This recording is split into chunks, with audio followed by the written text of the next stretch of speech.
অপরাধ মুক্ত রাজনীতির লক্ষ্যে আজ সংবিধান সংশোধনী বিল পেশ। আজ লোকসভায় 130তম সংবিধান সংশোধনী বিল পেশ করবেন অমিত শাহ। নতুন সংশোধনী বিলের আওতায় থাকছেন প্রধানমন্ত্রী থেকে মুখ্যমন্ত্রী। 30 দিনের বেশি হেফাজতে থাকলেই সরানো যেতে পারে পদ থেকে।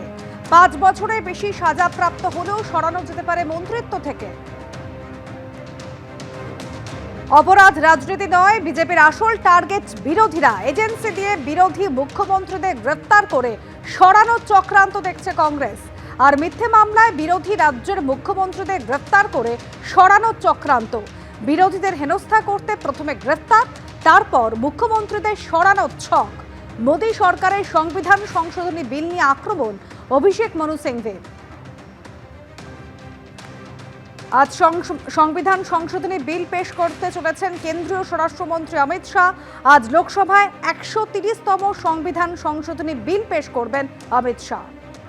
আর এই নতুন সংশোধনী বিলের আওতায় থাকছেন প্রধানমন্ত্রী থেকে মুখ্যমন্ত্রী।